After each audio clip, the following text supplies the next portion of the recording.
Welcome to Vgnews. I'm Steve Rogers. Tonight we'll discuss the history of video games. The games for tonight are the source of all video games. Now let's head back into time to the pre-Pong era, which was during the Cold War.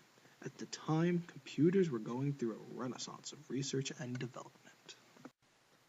We will begin with the OXO, the very first video game introduced in 1952 by Professor Alexander Shaflow Douglas.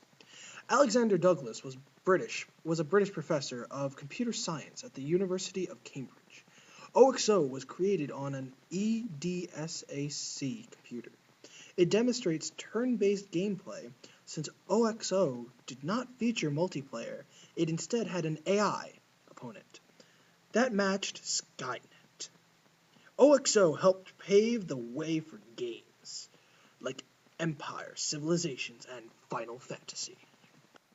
Next on our journey, we will visit Tennis for Two, created in 1958 by an American physicist named William A. Higginbottom. He created it on an oscilloscope to entertain visitors at Brookhaven National Laboratory. Tennis for Two featured multiplayer and collision detection.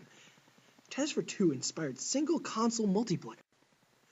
Last on our journey is Space Wars, the most widely recognized game of its time, created in 1962 by Steve Russell and his loyal cohorts at MIT.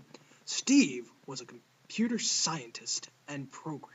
Space Wars was the first game to demonstrate supply and collision detection. It also featured multiplayer and various levels of gravity.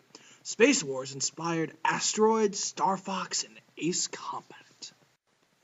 These games were developed after World War II, but during the Cold War they showed that even when times are tense, odds can be defied. Now, the present. The game industry is the cornerstone of the global economy. Looking back at OXO, Tennis for Two, and Space Wars helps pave the way for modern video games.